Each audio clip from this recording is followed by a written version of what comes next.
All right, welcome everyone. Good afternoon. I'm Anna McLaughlin. I'm the Program Director for Transportation Program Management with AASHTO, and I would like to warmly welcome all of our panelists and today's attendees to our webinar. AASHTO's Committee on Performance-Based Management is happy to bring you this webinar series in cooperation with FHWA and the Performance Management Technical Service Program. This is a great way to bring together folks around important topics in asset management. As always, a special thank you to FHWA, as their partnership is instrumental in making these webinars possible. We have a great lineup for you guys today. I'm really excited about the conversations we're going to have. But before we jump in, I want to tell you about another great opportunity to connect and collaborate with your peers from across the country. Registration has officially opened for the 2026 CPBM Annual Business Meeting. It's going to be held in San Diego, California, October 6th, 7th, and 8th. Once I'm done talking, I will put the link into the chat to register, book your hotel. You can find it on the AASHTO website, but I'll give you the link. I really hope that I will get to see you all in San Diego in October. But on to the real reason that we're here today. Our webinar marks the 81st webinar in our bi-monthly series featuring presentations from leading TAM practitioners and advocates who are helping the practice evolve and move forward. For more information on this webinar series, you can visit our TAM portal at tam-portal.com. Navigate to events on the main menu and then select TAM webinar series. The TAM portal is also home to the series' archive of recordings, downloadable slides, and other valuable resources related to transportation performance management and asset management. The slides and video recording from today's webinar will also be posted on the TAM portal. If you have any suggestions for future webinar topics that you would like to learn about or hear about, or you have questions for the presenters during today's webinar, please submit your comments or questions using the chat feature here on Zoom. We will answer questions and have some discussion at the end of the webinar. If you haven't already, please be sure to mute your audio so that our presenters are not interrupted. They thank you in advance for that. Thank you very much. Now I am going to turn it over to Tasha Clemens to provide a welcome from FHWA. Tasha, it's all yours. Thank you, Anna. Good afternoon or good morning to everyone joining us today. As Anna said, I am Tasha Clemens, excuse me, and I am representing the Transportation Asset Performance Team that is within the Office of Infrastructure with Federal Highway Administration. Federal Highways, we are so excited to continue to work with AASHTO, the subcommittee on asset management. Together, we are committed to increase knowledge and capabilities across our transportation agencies within the U.S. And we are very excited and very honored to work with AASHTO as co-partners with this webinar series.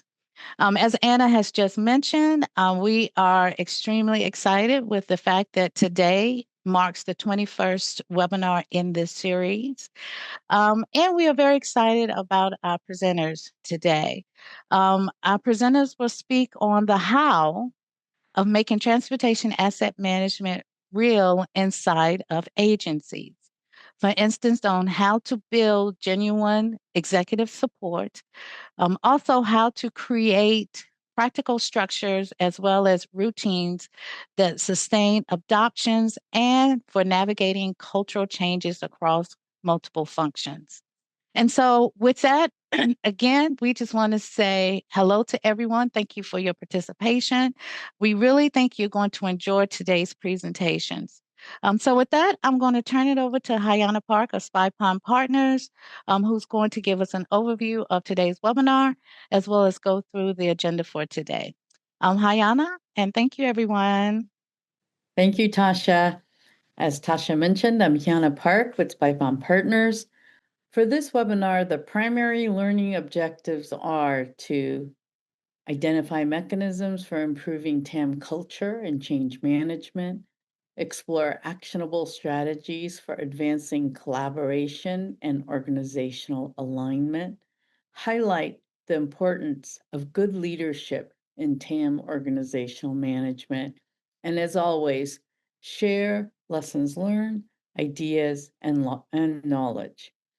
I'll introduce our speakers before each presentation, but in brief, they are Laura Heckle from the Illinois Department of Transportation, Jamie Kavelak from the Delaware Department of Transportation, and Carlos Braceras from the Utah Department of Transportation.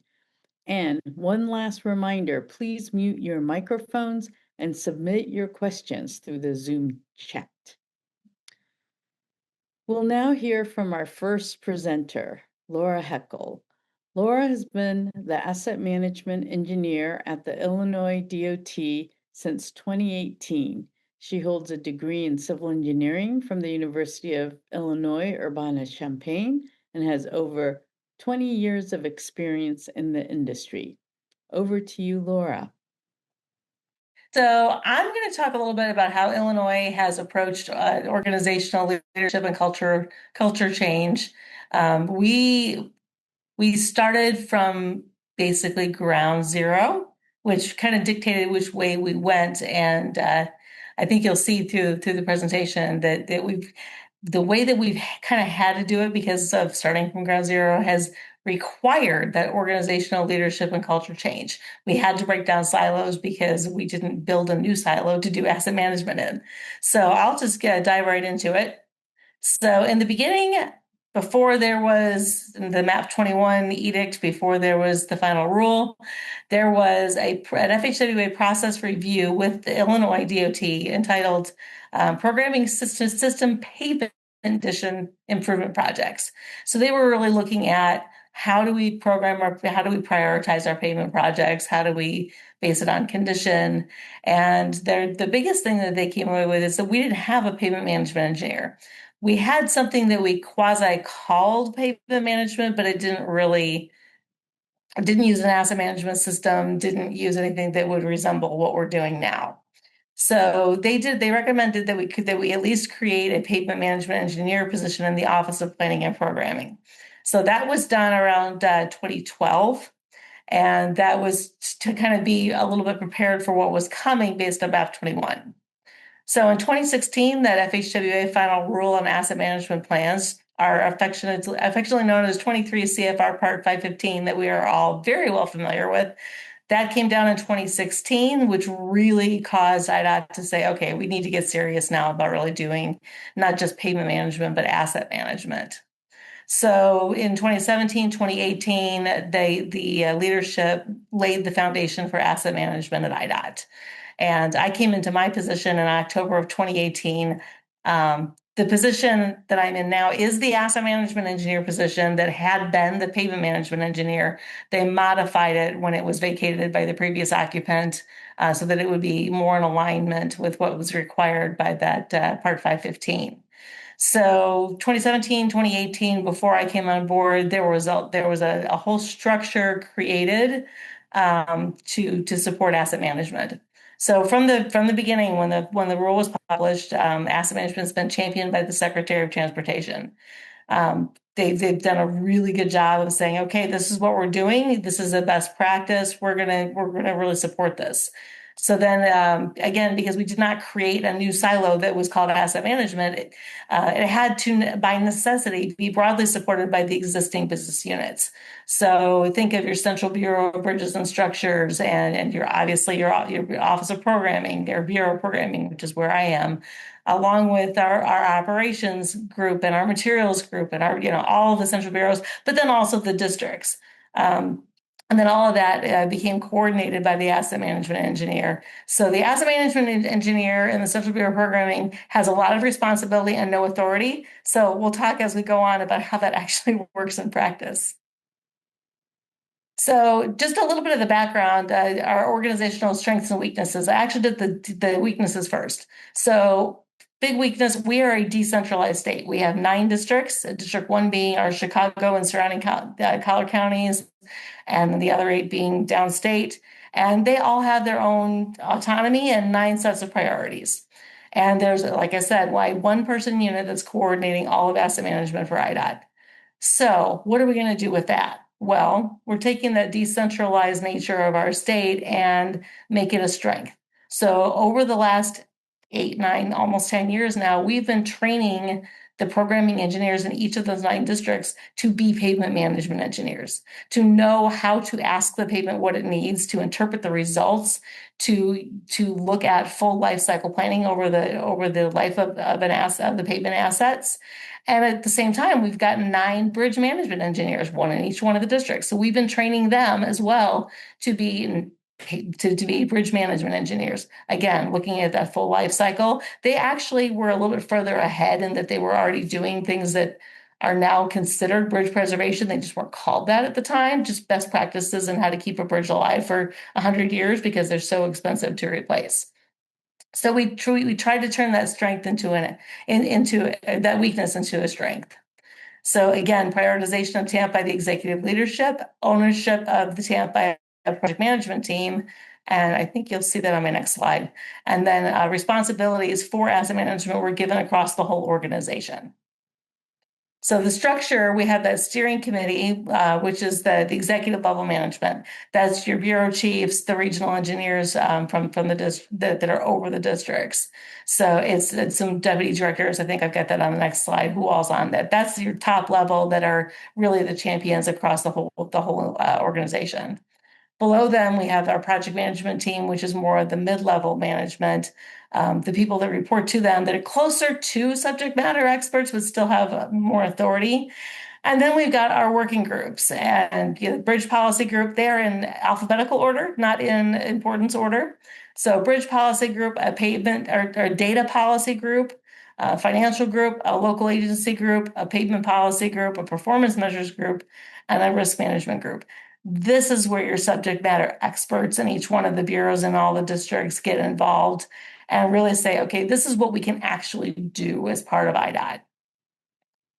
So we have 3 offices in IDOT. Every single one of them has at least one bureau involved in the steering committee and the project management team and even in the working groups.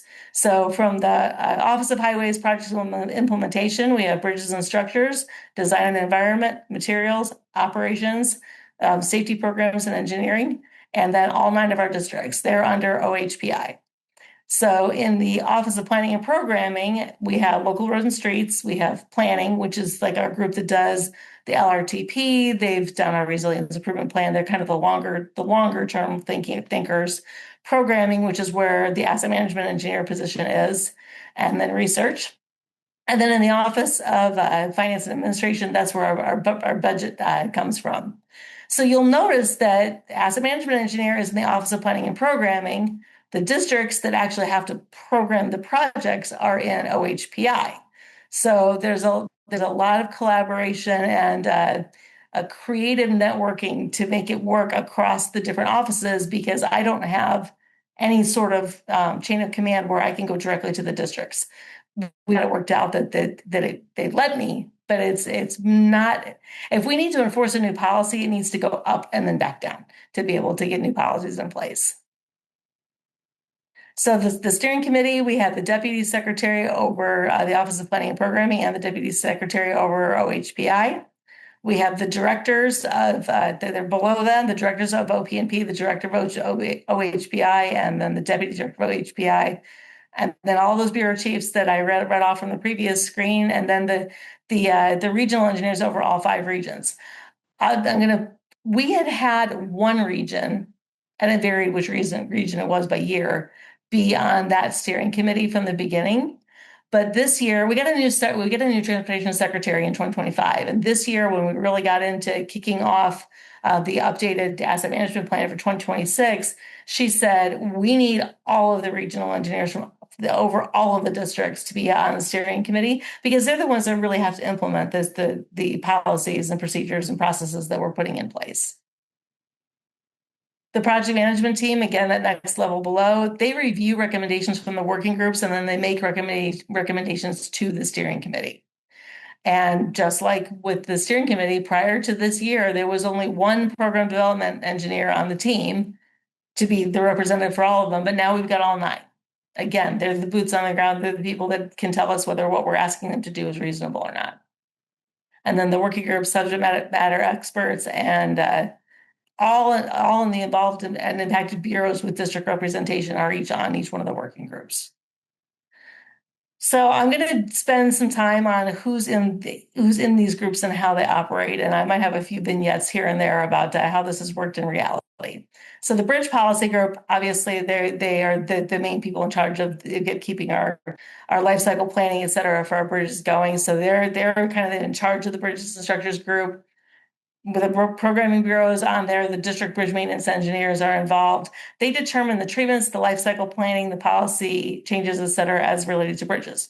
Now, since that group was created, the person that was heading it for bridges and structures moved to a different position and then retired. A new person came in.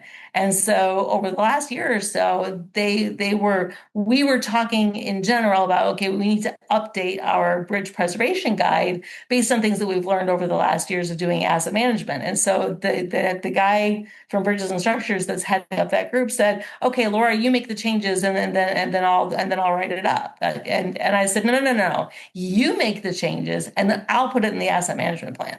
So you guys are in charge of this, and we're keeping them in charge of that and not trying to grab power for ourselves. So that was kind of a fun little interaction. So they updated their guide, and then when I finish the 2026 TAMP, that'll be reflected in that. Pavement Policy Group is a really broad group because there's policy. A lot of the policy gets documented by design and environment. Research is our bureau that knows the most about how pavements behave. Materials, obviously, we want to make sure we're using resilient materials to build our pavements. Local roads and streets, they tend to follow what we do in the district. So they're on there just to kind of say, okay, well, this might work for you, but it's not going to work at the local level. And then operations, because they have to maintain it, and then obviously programming. We have a district programming engineer, we have a district studies and plans engineer, we have a district program development engineer, and they're all from different districts, and then a materials engineer. So they're from 4 different districts so that we can make sure we have a good cross-section of the different people that are impacted by this. They determine the treatments, the life cycle planning policy changes that are related to pavements. From there, we have the data policy group. That's just an internal group. We have our section of planning and systems in the Bureau of Programming that does all of the data collection for the pavements and then coordinates getting all the reporting done for the bridges.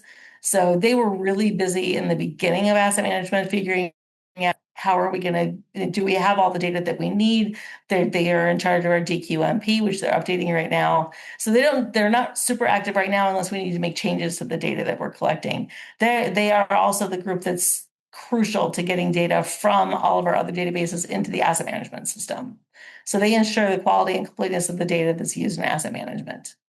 Our financial group, obviously budget and fiscal management, and then obviously the Bureau of Programming, they define the assumptions that are used in setting the budgets. They track the revenue so we know how much money we've got.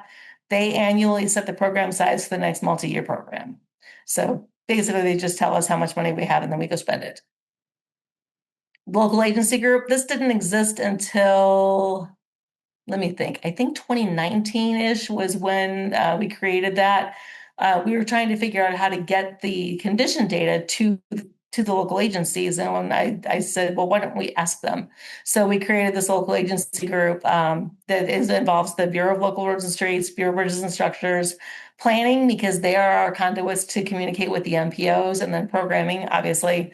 And then they act as liaisons with the MPOs and the LPAs for managing the pavement and bridge assets. We're going to be reactivating this group here in the next couple of weeks so that we can figure out how to coordinate with the little LPAs that have just a little bit of NHS. We've already got all the big ones taken care of from a collaboration standpoint, but we can do a little bit more with the smaller ones. Performance measures group, these guys focus on the PM2 targets based on the current condition, what construction's underway and what's upcoming, and performance modeling.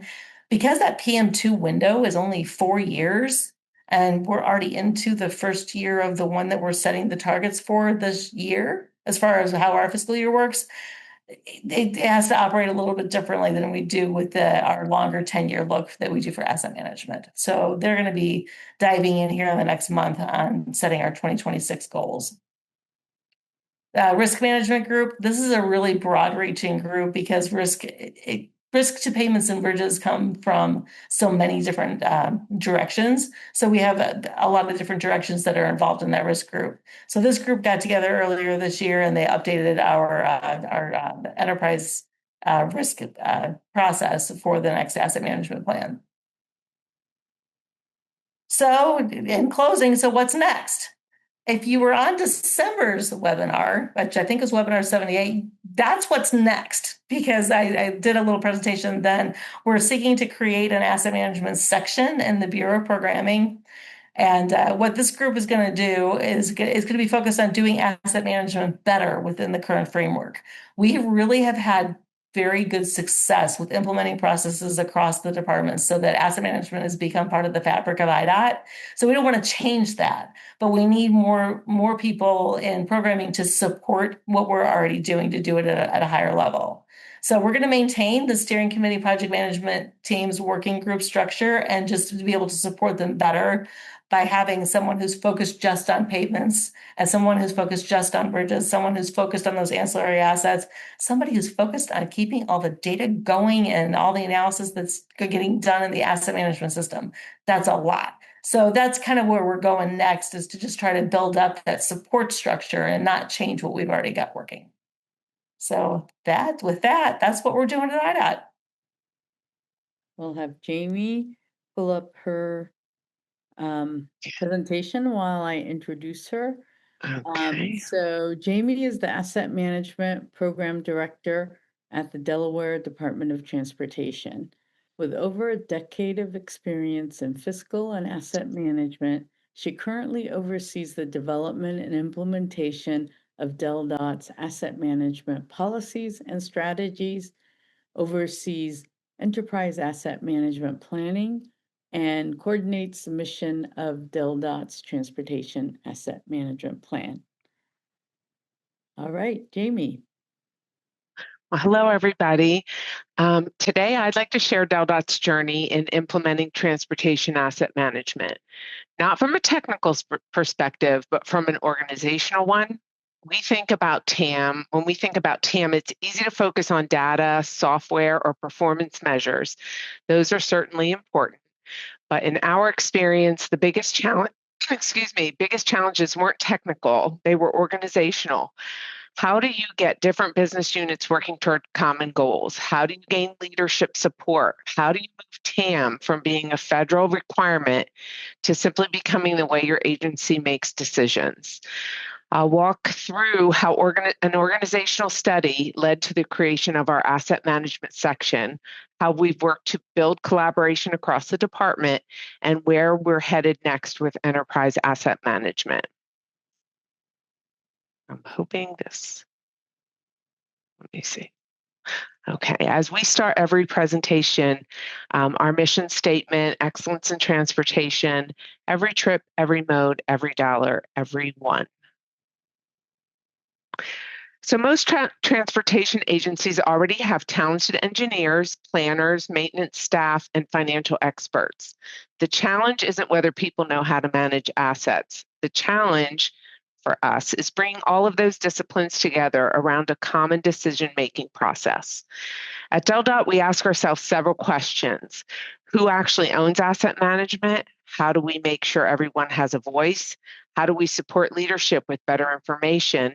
And how do we make asset management something people naturally use instead of something they do every 4 years when it's time to update a plan? We realized pretty quickly that success wasn't going to come from individual sections. It had to come from changing how we work together. A few years ago, DelDOT had many of the pieces already in place. Our pavement program was mature, our bridge program was mature, other asset owners had strong processes as well, but those efforts were largely independent of one another. Information lived in different places, reporting methods varied, and there wasn't a dedicated organization responsible for coordinating asset management across the department. Recognizing those challenges, DelDOT completed an organizational study to evaluate how asset management responsibilities should be structured moving forward. One of the study's biggest conclusions was that asset management needed dedicated leadership, clearer governance, and stronger coordination across business units, not because people weren't doing good work, but because everyone was working within their own silos. The study included interviews with leadership and staff from across the department. Interestingly, the recommendations weren't about adding complicated new processes. Instead, they focused on organizational improvements. The study identified the need for dedicated leadership, clearer roles and responsibility, better coordination between divisions, stronger communication, and consistent governance. Perhaps the biggest takeaway was that DelDOT already had the technical expertise. What we needed was an organizational framework that connected those experts together. Those recommendations became our roadmap. Rather than allowing the study to become another report on a shelf, DelDOT acted on its recommendations. We established a dedicated asset management section. Today, that section serves as the connector across the department. We're not replacing the asset owners. Bridge engineers still manage bridges. Pavement engineers still manage pavement. Maintenance still manages maintenance. Planning still plans. Our role is to help coordinate those efforts, develop consistent processes, improve data, facilitate collaboration, and provide leadership with better information for decision making. Creating this section signaled that asset management wasn't just another initiative, it became an organizational function. One lesson we've learned is that asset management is fundamentally collaborative. Almost every decision touches multiple business units. While this list isn't all-inclusive, here are a few examples of how asset management feeds into other sections. Planning develops investment priorities. Maintenance understands asset conditions and work history. Finance understands funding constraints. IT manages our data systems. GIS supports spatial information. Our job is bringing those perspectives together instead of allowing each group to make decisions independently. Collaboration, trust me, does not happen automatically. It requires regular communication, shared expectations, and people understanding how their work contributes to the larger picture. One of our most valuable tools has been our Asset Management Steering Committee. Rather than meeting only when a report is due, we meet quarterly to discuss performance, investment priorities, data challenges, and emerging issues. These meetings create opportunities for different divisions to learn from one another. Sometimes one asset group has already solved a problem another group is beginning to face. More importantly, these conversations shift thinking from individual asset ownership towards stewardship of the entire transportation system. That's where culture change really begins. Another important step has been creating consistency. Historically, each asset group often had its own terminology, reporting methods, and schedules. We're working toward common templates, common performance reporting, shared schedules, and standardized guidance through our annual SOGR sheets.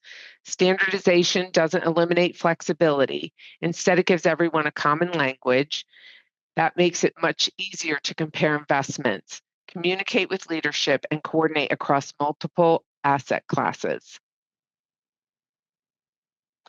Executive support is often discussed as something agencies need before implementing asset management.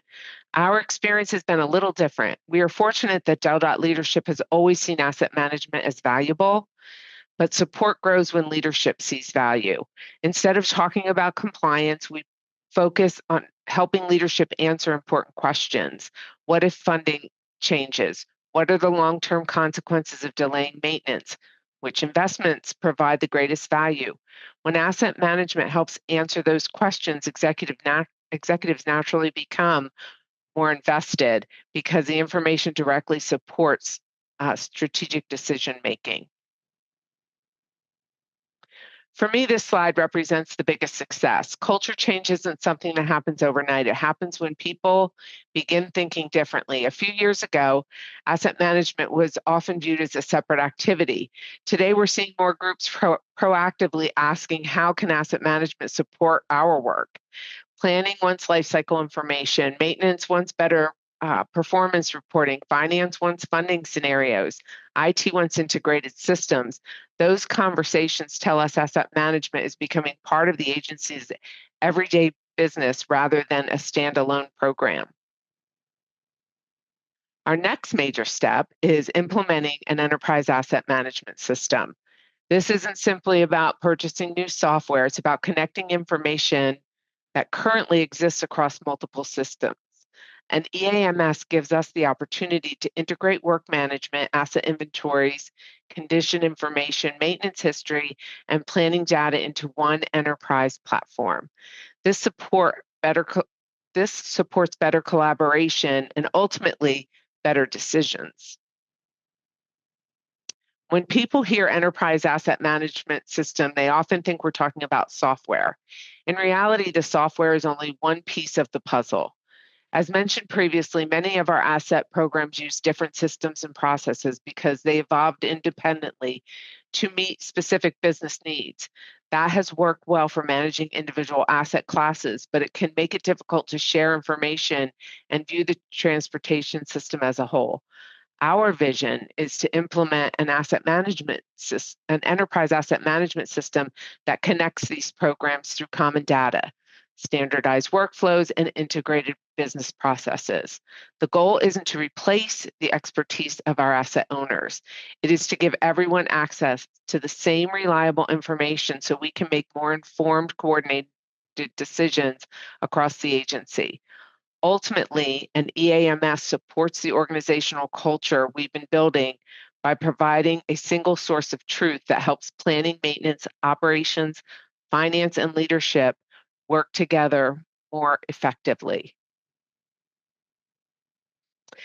And here are 6 lessons we've learned throughout DelDOT's TAM journey. First, leadership matters. Executive sponsorship doesn't mean leaders need to understand every technical detail. They need to consistently reinforce that asset management is how the agency makes decisions. Second, dedicated staff accelerate progress. Establishing an asset management section gave us ownership, accountability, the ability to coordinate efforts across the department. Third, governance is more important than software. Technology is an enabler, but without clear roles, decision-making processes, and accountability, even the best system will improve outcomes. Fourth, relationships drive implementation. The progress we've made has come from building trust and partnership across planning, maintenance, operations, engineering, finance, and IT. Fifth, culture changes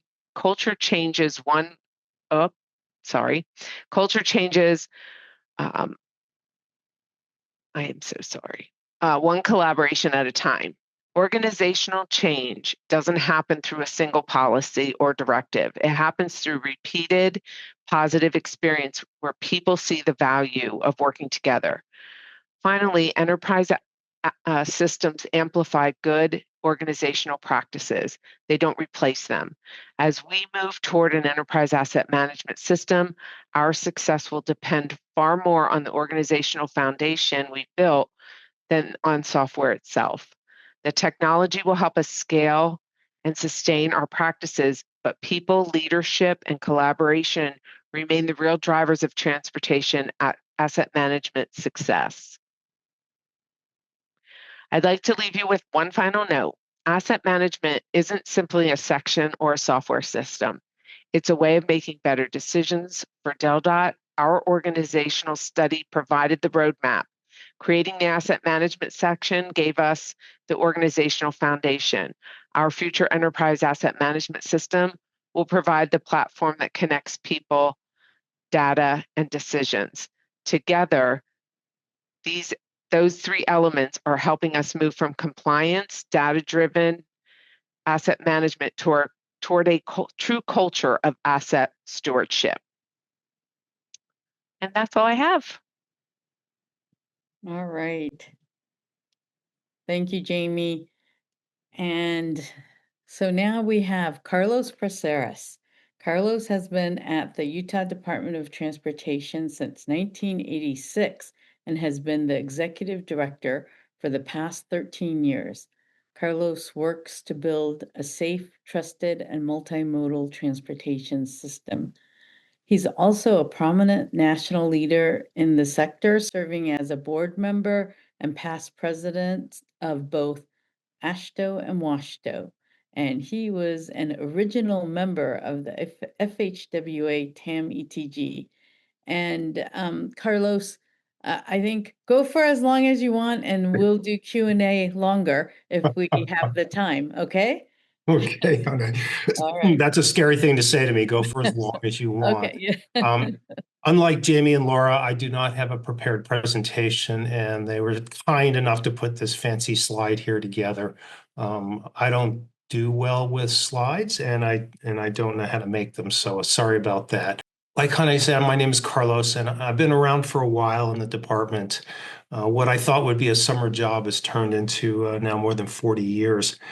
And I want to first of all say thank you to Laura and Jamie. Spot on everything they said. I'm not an expert. I've never been an asset management person.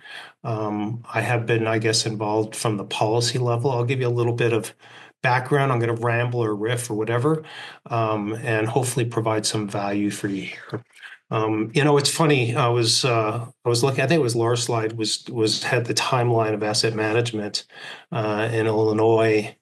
And I was trying to think through it. Well, for us, it kind of started in 1997, and it didn't start as asset management. It started as we were doing our first design build job in 97, and it was reconstruction of Interstate I-15 here in downtown Salt Lake. And it was the biggest job we had ever done at the time, $1.32 billion. And, we really had to use our trust and lay it all on the line with the Utah legislature, because we're using mostly state money to do this. And, one of the questions they asked, really good questions for legislators, is, if we make this commitment to rebuild this interstate, how are you going to take care of it? And our response at the time was, well, we're going to put a requirement in there that the design build team will need to maintain it for 20 years.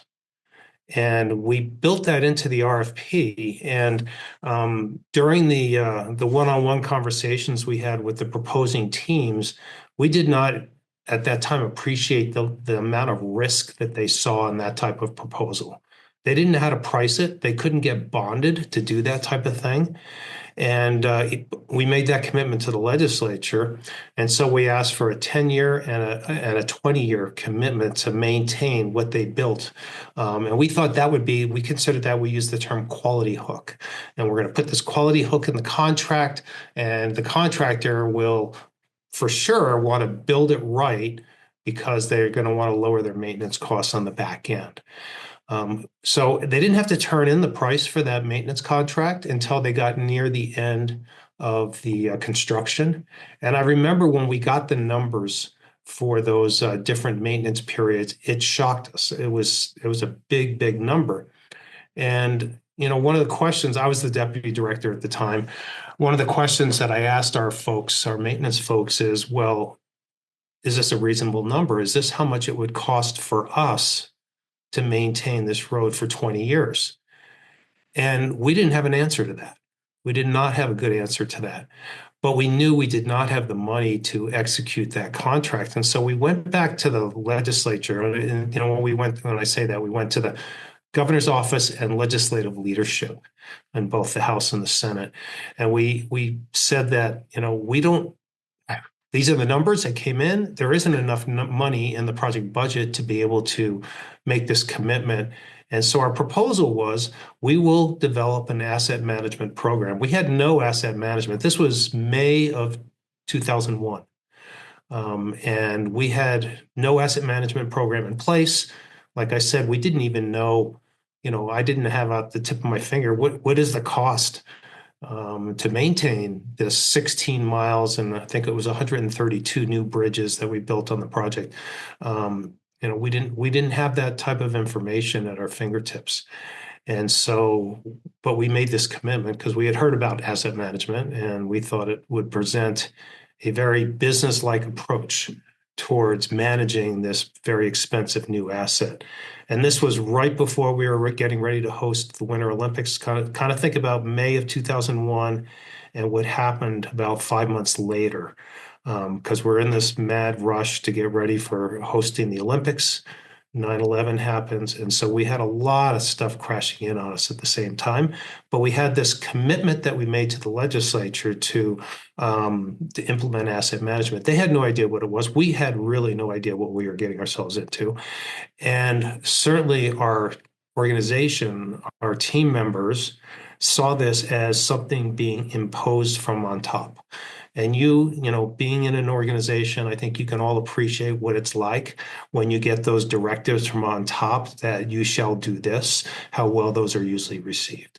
And now if you give them the why, you explain things. And so I heard a lot about getting leadership support on this. This was leadership getting the organization to support this and needing to understand why. Now, I can't tell you how many times I've heard, especially coming from new legislators. We have 104 members in our legislature. I call them my board of directors. Every one of them is an expert. None of them really know what we do at all, but they can't pretend. They have to pretend that they know what we do, and they have to pretend like they can help make our decisions for us. And so they all come in, the new ones come in, they say, we want government to run like a business.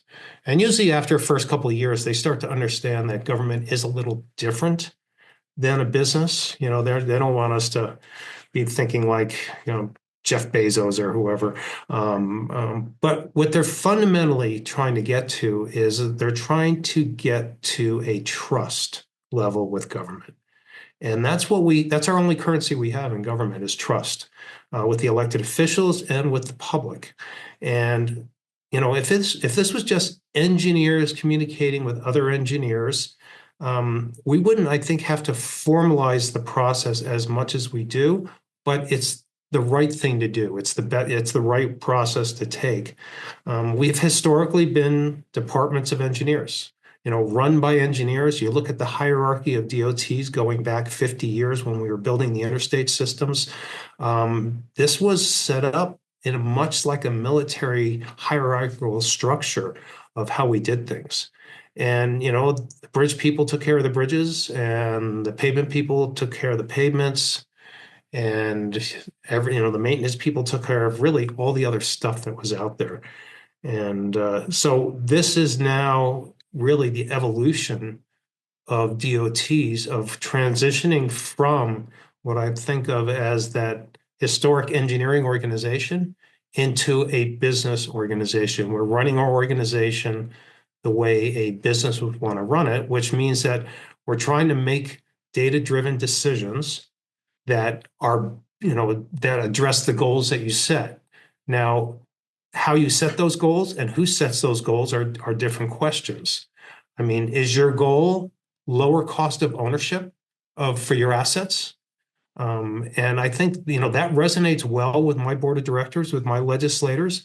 We're very adverse to passing on unfunded liabilities to future generations. And so that sells well in my organization, in my state, but you have to find what is it that your state leaders are looking for.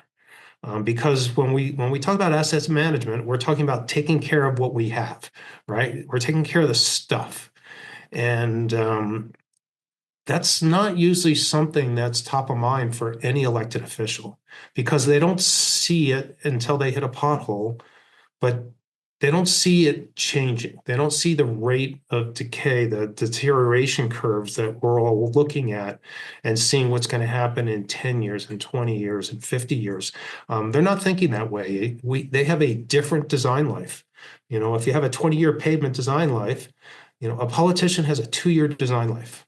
And as soon as they get in, they're essentially running again. And they're looking for results within their design life, not within the design life of a pavement engineer or a bridge engineer. And so we have to be able to provide a way to explain why we're making certain decisions. Why are you not spending money to add a lane over here? Well, we need to repave this road. And they say, well, that road looks good. And our answer is good roads cost less. We want to work on those good roads. That's not an intuitive, for them to understand that statement, that's not intuitive for most people. And so in our jobs, every time I send a new region director out there, their eyes are always kind of a little wide open, like, what are they getting themselves into? And, I tell them that nobody's going to say thank you for taking care of your pavements and your bridges.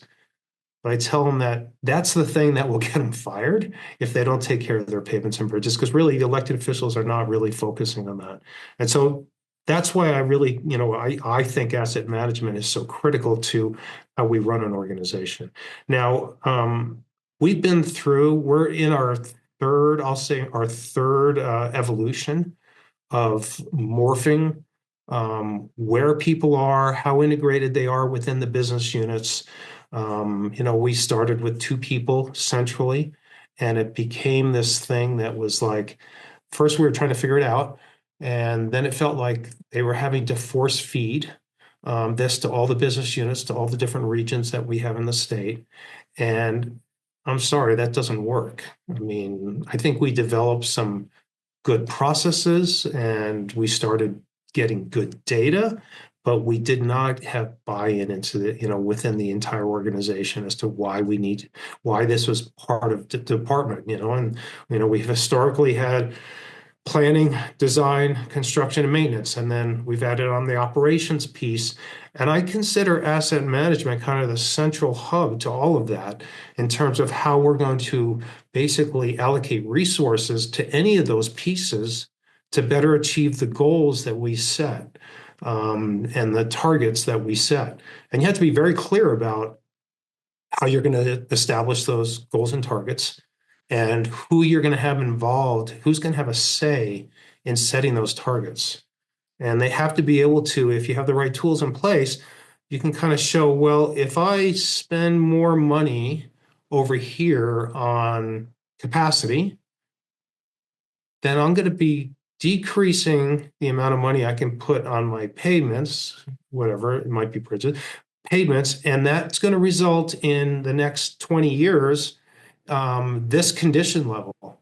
And they might say, well, pick IRI as the measure, or overall condition index for payments, whatever you want to talk about. They'll say, so what? What difference does it make? I mean, so it's a 70 and not an 80. Why do I care?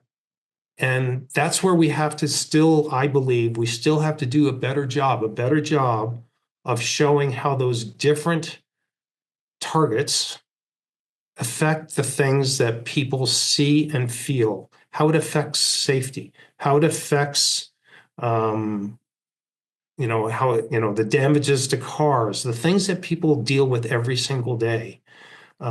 We have to be able to do a better job translating the differences in those targets, those outcomes that we're going to say in 10, 15, 20 years. And so, somebody in my office put together some really nice notes, and I haven't really quite looked at them here. So I'm going to scan here and see if there's anything else here I want to extract. I would say this. I really appreciated, I can't remember if I think it was both Jamie and Lori talked about how they're evolving. I believe that we shouldn't try to have pick one model, within a DOT and say that's the way all DOTs should administer and, manage their asset management system. I think it's important that you first, understand the culture of your organization and then adapt an asset management system to meet that culture of where your organization is at, and realizing that culture of that organization is constantly changing, it's evolving. And it's amazing how folks that might be younger in their careers, when they first come in, I think they get this piece more so than the people that started back like when I did in the early 80s in the transportation world, where we were still finishing the interstate and we were build. They get this a little bit more than we did. And so you have to be constantly willing to evolve your organization. And we kind of are going from, we had the two folks central, then we grew the organization and we had it split into our two. I think one of the things that helped us be successful as well is we decided to keep it as simple as we could. And so we focused only on two assets, the assets that I'm sure are the most valuable assets each of us all have, pavements and bridges. When I ask that question to people, they kind of stare at me and they're like, "Huh, what's your most valuable asset?" People. Like, don't call people an asset. People aren't stuff. But it's so we kept it just to pavement and bridges for quite a long time. And then we made I'll say the evolution that we're not going to treat all assets the same in terms of data collection and being able to, having to put together different deterioration models for things that we really can't measure at the same level. And so we really have, I believe right now where we're at is we have 3 different tiers of how we manage assets differently. And we're now dispersing more asset management folks within the business units and within the regions themselves, because it was still feeling like we were pushing a rope with asset management within the organization. We needed to be at a place where everyone agreed, and I saw this I'm sorry, Laura and Jamie, I think it might have been Jamie's, but one source of truth for the data. And you can't enter into a conversation with your leadership team on how you're going to allocate money within all the different stuff you have to do if you don't all agree on what the data says and what the data is. So having that one source of truth, that is hard to do. It takes a long time to do. Everyone wants to jump to the back end and get the answers. So getting that one source of truth, getting folks within the business units that will basically be champions not only for asset management but for that business unit. We think that will help us get that greater level of buy-in and get us to the next level here for asset management. Will it work? I don't know. We'll give it a try. I think that's something we've been willing to do. We'll try it. We'll fix what we screw up and we'll try it again. And but I am absolutely convinced that this will continue to be a major part in the way we run our organization. If we can demonstrate that this is how we're running our organization, this is how we're making financial decisions with the people's money, that helps us build that trust. And it also helps us sell the story. I mean, I'll just finish with this. So back in the mid 2000s, wish I had a better memory, but back in the mid 2000s, our pavement folks came to us and they said, we don't have enough money for payments. And we started asking questions and digging into the data. And we started looking and making the projections out. And we certainly did not have enough money to keep our payments at the condition levels that we were right now. We were starting to see a pretty good drop off. And so we made a decision and we announced this publicly, and this hurt. This was kind of like we're retreating a little bit. And we started with, public meetings and telling people what we're going to do. When we said, we're going to stop preventative maintenance on all low volume roads.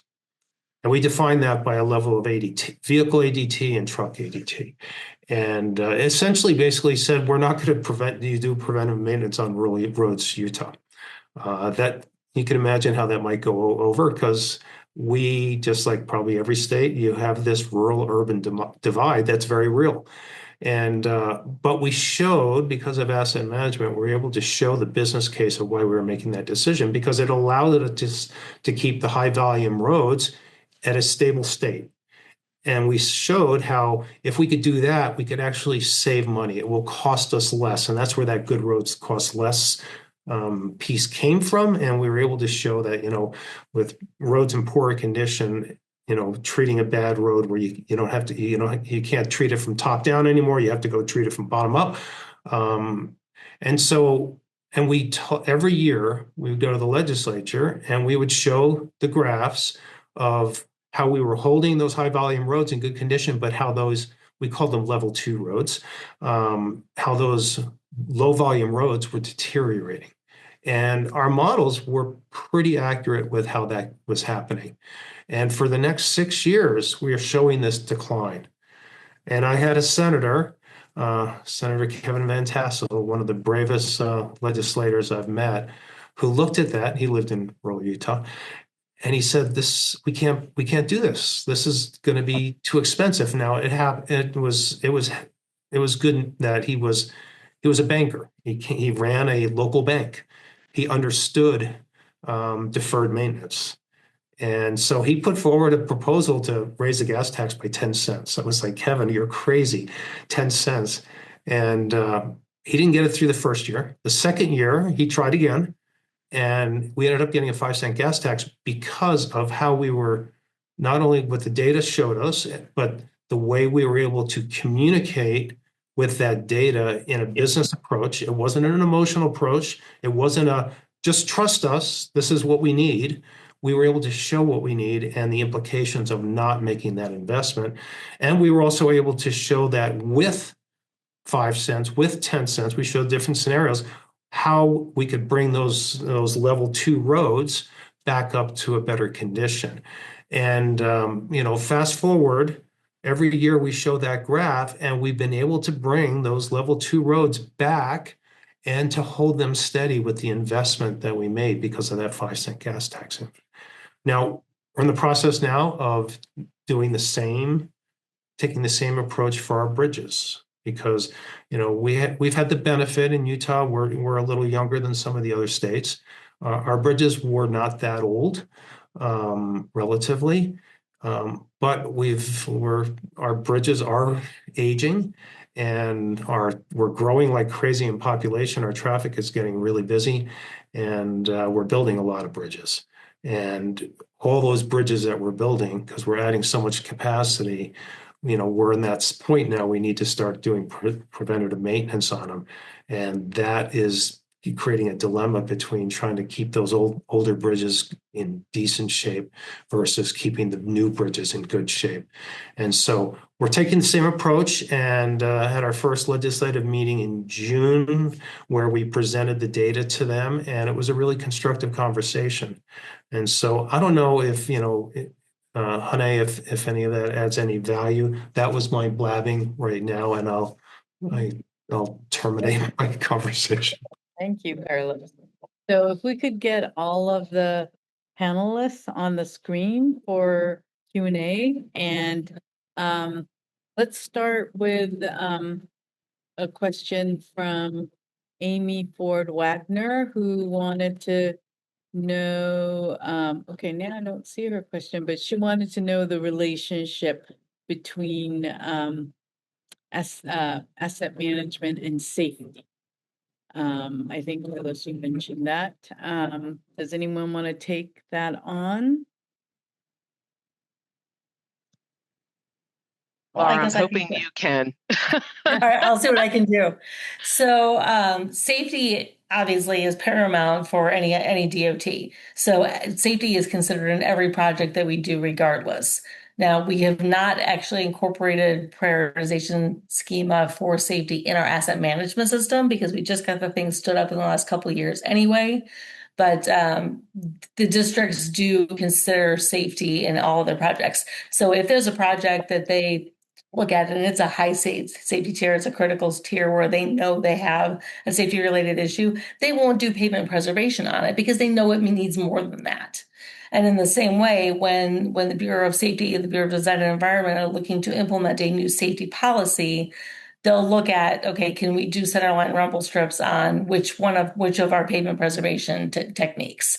So across the board, it's just considered in everything that we do, although it may not be codified quite as such.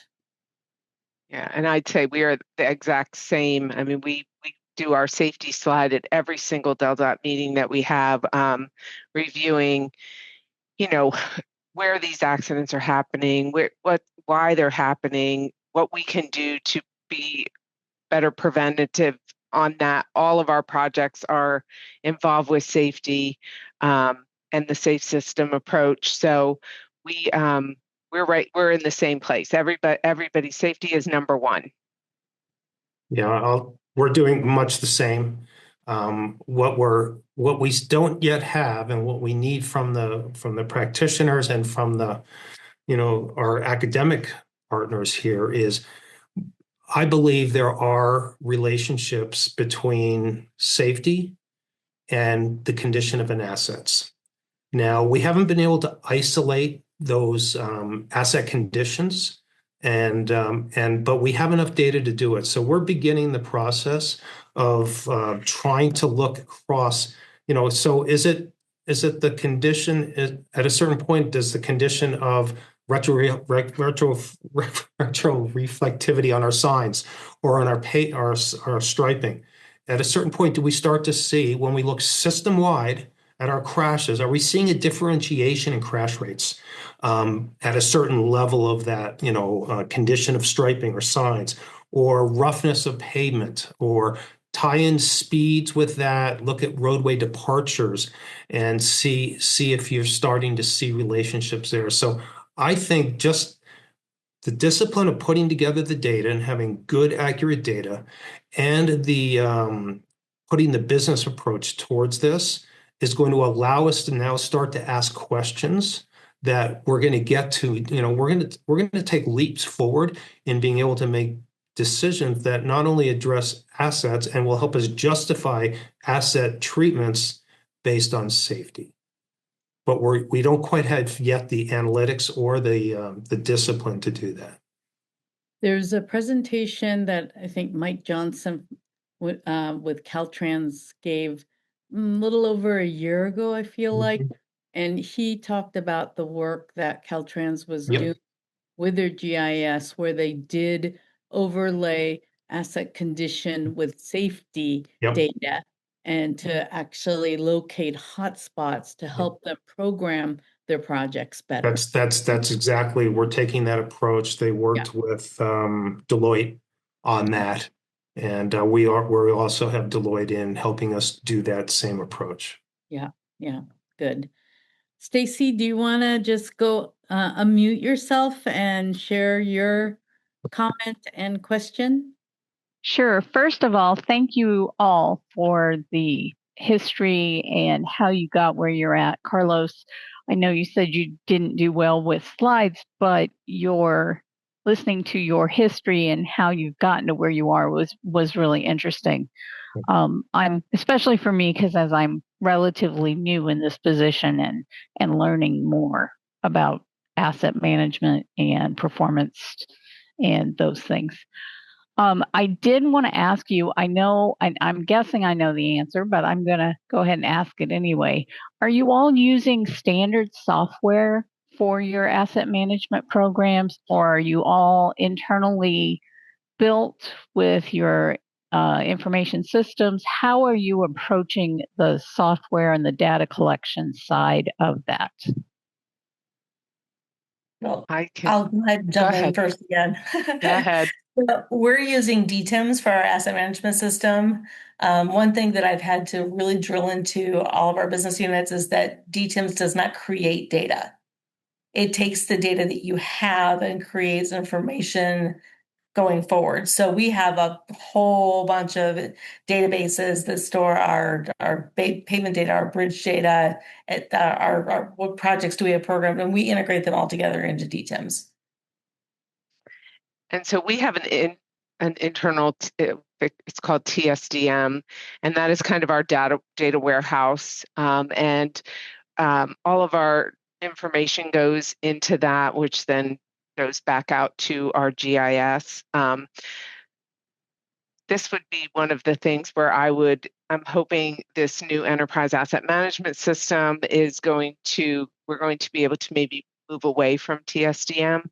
I don't want to say that too loud for those people that are married to the system, but that would be ultimately what we would like to do. And then, we would still have our pavement system and our bridge system. They're not going to get rid of those. They're, mature systems, and they give them all the information they need. But we want to be able to pull that into our EAMS, and then have that as our source of truth when it comes to all of our data. But right now it's in TSDM. Yeah, to be honest, we were with DTIMS. I don't know if we are or not. I don't really know. I keep a silver shovel in my office that I got from a groundbreaking probably 20 plus years ago that I think a mayor was trying to kill me with at one time. But I use that. I pull that shovel out every time a software vendor comes into my office, and I say, "You're just a silver shovel. You're a fancy tool." What Laura and Jamie said is absolutely right. This is about people and culture. And I think software follows. It's important to know what people are using. We're migrating away from the philosophy of building our own software anymore because we were not able to keep up with how fast software is moving. And so we're biting the bullet and doing more off the shelf type of software as a service. It's hard because it's hard to manage costs as the vendors increase costs. It's hard to budget to that. But it does keep you a little bit more state of practice with the software. So, yeah. All right, that's actually a great transition to a question I had for all of you. So back in the late 90s, when AASHTO created, I think the first kind of, whether it was a task force or a committee on asset management, it was to, I think, build the momentum towards the importance of asset management that would lead to kind of national awareness of it. There was a real debate about whether asset management should include people, data, and things like that weren't the physical assets that support asset management. And there was a decision made to keep it kind of clean, and assets are the things that physically support transportation. But I think we have this session today because we all realize how important people are to doing a good job, and whether it's asset management or other aspects, but clearly very much in asset management. I'm curious what you all think about people and data. Those are things that come up so often with asset management, and the management of those things as we deliver mobility and safety. So, how should we revisit that? Should we think of it as a different discipline? I see it as being almost as critical as all the engineering and technical aspects that people work on as success factors. I mean, I agree. I believe it's more critical, but I don't think that means it's in the same business system approach. Like I said, I think keeping things as simple as you can allows you to adapt and modify and meet whatever happens in the future a lot easier. And so we handle we use a risk approach for people. And so every year we do risk analysis based on the different functions within our organization that we view as that we either have now that we have to maintain, or what we think what new functions we need to start to bring into our organization in terms of skill sets and that. And so we handle that from a risk management, and we every year do that risk analysis on that. And so I don't know if that's the right way. That's the way we've been doing it. I think the more you try to conflate things and bring too many things together, it starts, this is not a linear magnification of making it hard. It's like bringing a structures engineer and a pavement engineer together and getting them to agree on how much money payments you get and bridges you get, that is like, trying to control a nuclear explosion.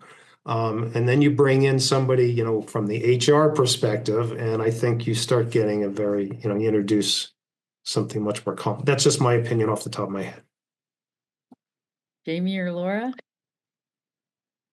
So I think I'm looking at it maybe just a little different when we're talking about people and treating them as an asset. I know, it's not but with institutional knowledge, walking out the door every day and trying to kind of come up with a plan on how we can build our workforce to help carry the torch as they leave. I mean, so many times, and that people, retire and out the door goes everything that they had. And I think, being able to, I don't know if planning out, but you do have an idea. They do presentations on it all the time of how many people, like with the baby boomers, are going to be leaving in a certain time frame and what that's going to leave us as. And so in that aspect, I think it would be like having people as as part of another asset class that we're working with. It would obviously have to be a little bit different than how we're handling our pavements or our bridges or any of our ancillary assets, but maybe a good idea to know where we stand and how we want to move forward. And I also think just the organizational changes that occur with just with our government, changeover every however, you never what's their focus and how do we adjust seamlessly or as seamlessly as possible to what becomes a priority of a new administration that maybe wasn't a priority of the last administration. So, I think in some aspects it's good to kind of bring that in to perspective in some way.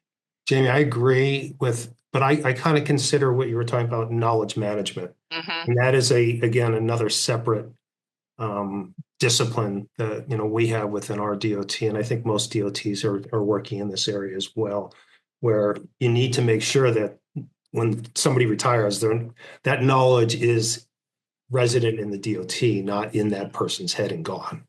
Right. Agree. Now, whether or not you try to bring together asset management and knowledge management, I'm not sure how I would do that or even start that. Yeah, I don't either, because I can tell, that's not something everybody talks about it, but I don't know that there's any kind of like set plan in place for that. I mean, I think what I'm hearing, Jamie, is really in the way that over the past, feels like clearly more than 20 years, almost 30, we've been able to make advancements in asset management because we've kind of systematically broken it into pieces and advance kind of a little bit like this, but advance. And so Right. you're kind of saying, we should think about the people side in a more systematic manner too. Right. That's what I heard from what you said. That's what I agree. Okay. Laura, how about you? So we have hiring issues on a massive scale at IDOT because we aren't in charge of our own postings. That's a different department, a different agency that is in charge of our postings.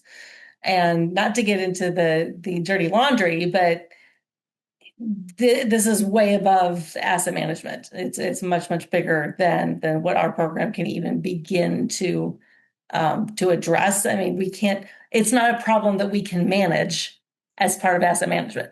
Now, that said, as I talked about in our presentation, we're working within the structure of the people that we have. That's why we've been training our programming engineers in the districts and our bridge maintenance engineers in the districts to do the asset management. We have to work with the people that we have and the structure that we have. And again, that the whole hiring, staffing, knowledge management thing is way bigger than an asset management program. So like even in our 2026 asset management plan, we're trying to focus our risk register in on things that an asset management program can manage And hiring more people is not one of them. It's going to get listed as this is a big thing, but it's going to get that caveat that our program cannot change a different agency that's in charge of it. So we work with what we've got. That's why I'm trying to build a section like Delaware has done so that we have more than just me, because if I were to walk out the door tomorrow, they might have a few problems with the whole asset management thing. I've tried to document everything as well as I can, but yeah, there's not a deep bench. Yeah, documentation can only go so far when you have, Right. know the process, and no matter how you do that. And I mean, we're new here. As anyone who knows Delaware, I mean, we just are just about a year and a half as a section. So I feel like we are on like I don't know, the racetrack, trying to like gather everything, and none of us came from asset management. I have one in construction and two people that came from M&O. That would be me.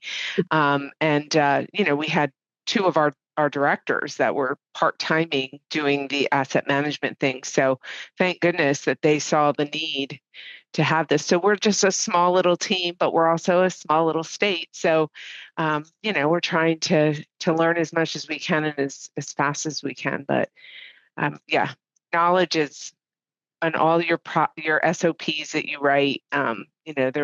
They're good, and obviously anyone coming in is thankful for that. But it'd be nice to have people that actually know how to do it. And we're lucky that the people were here when we came on board. So a topic that came up during your presentations was the need and the importance of trust. And it does feel like that is something that touches so much of what we do, like on the side of, the fact that you use data to show what would happen when you don't do preventive maintenance, right? That and your legislators in Utah, trusted you and believed you on that. But then I've also heard of situations where you're using a black box management system that tells you something that may be wrong or is clearly doesn't feel as believable, and that also erodes trust. And so I'm curious your thoughts on, what do you do, what can you do to build more trust in asset management? Well, I'll jump in because they have to see it.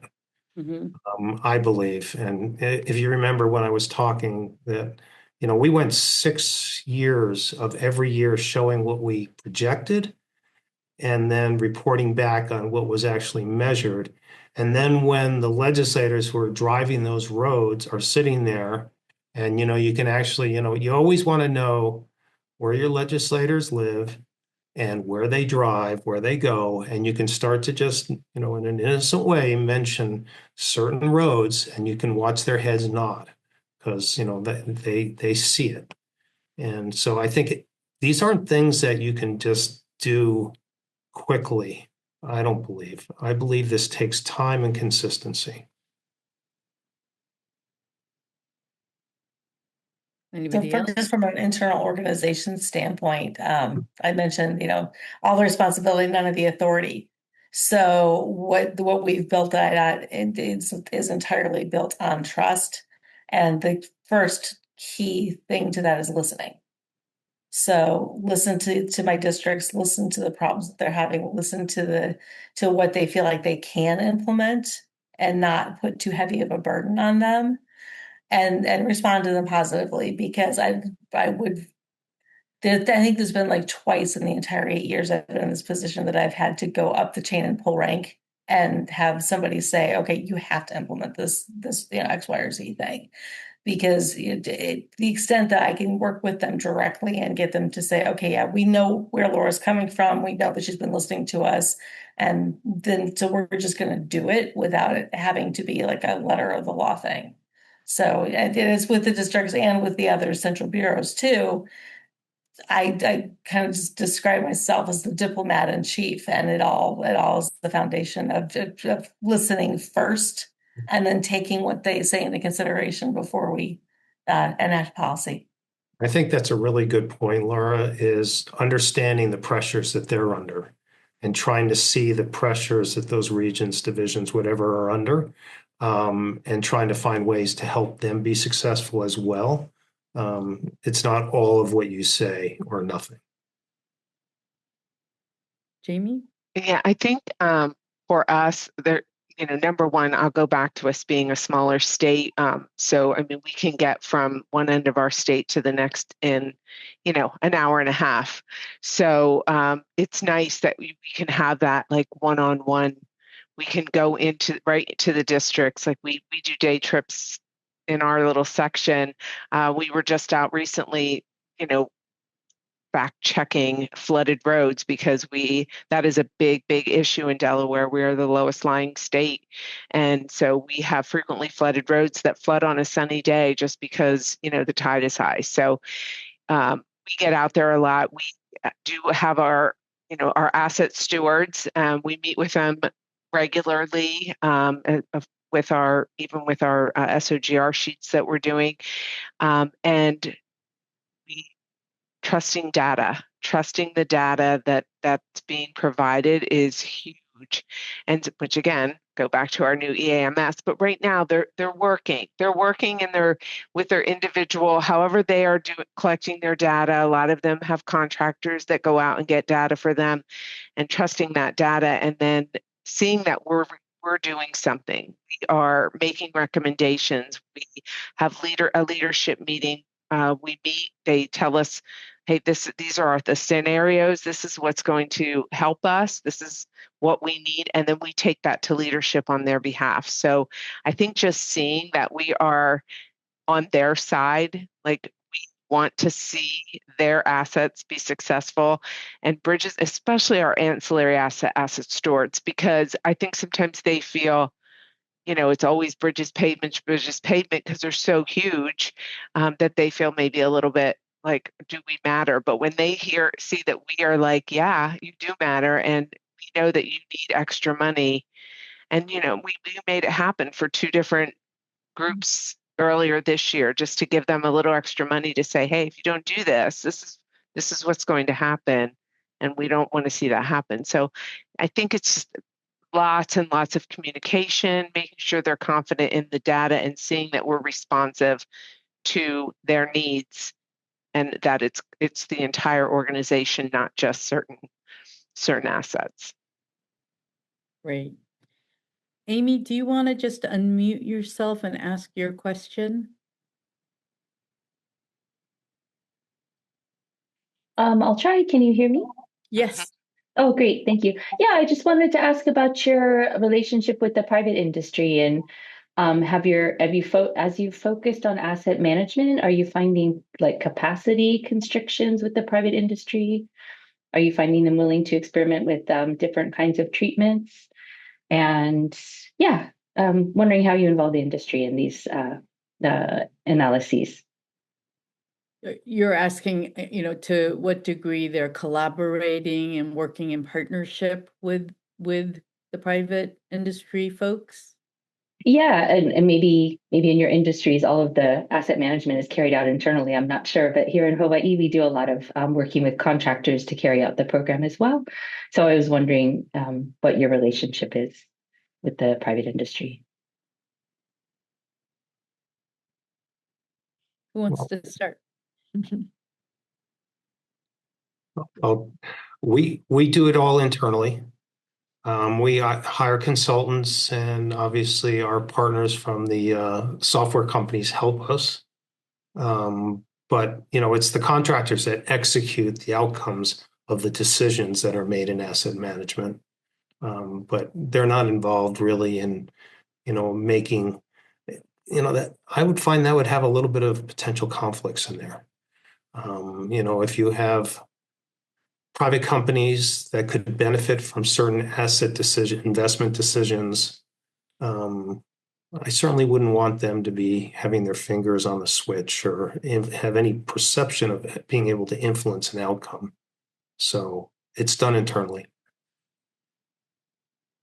Yeah, and we're the same. I mean, I think we are with safety, with everything that when they're going through the planning phase and the design phase. I mean, at that point, this is what needs to be done, and that goes to the contractor, and then the contractor takes care of making sure it's done the way that it has been designed to be done. So I don't really think, when I first looked at this, I was thinking it might have been talking about like our external partners like DRBA or the Corps, which is who we work with a lot. But then I reread it and I saw that it was more contractors. So, but we do work with them and their projects. And I mean, they're in our TAM, obviously. We have to have that. So, and they're pretty responsive all the way around. And I know that they work with our engineers quite a bit on, like a regular basis. So on to you, Laura. Okay. So mostly I'll echo what Carla said. We mostly inform industry of what's coming up. In fact, our Bureau of Materials puts out I think it's a 2-year look ahead of here are the types of projects that we've got listed on lettings when, these types of preservation projects and rehabs and replacements so that they can kind of gear up accordingly. We will go to their industry meetings and present, we're going to start using these types of treatments more often, but, if this collaboration is happening, like with the Central Bureau of Materials, is working with them on the types of materials that we're going to be needing, that kind of thing. But from an asset management perspective, it's more of just informing them of what's coming up than collaborating with them. All right. So that's all we have time for today. Thank you to all of our presenters for sharing their expertise and to all of you for your engagement. I encourage you to continue to engage with us. To learn more about the Committee on Performance-Based Management, access the series archives, and explore performance management resources, visit the TAM portal at tam-portal.com. There's also the TPM portal at tpm-portal.com. And so you can look at all of the past TAM webinars there. The next TAM webinar will be on September 16th, Wednesday, focusing on risk and resilience in asset management. We look forward to seeing you there and at an upcoming subcommittee meeting, or we hope to see you all in San Diego at the CPBM annual meeting. Thank you and have a great day, everyone. Bye-bye. Thank you. Thank you.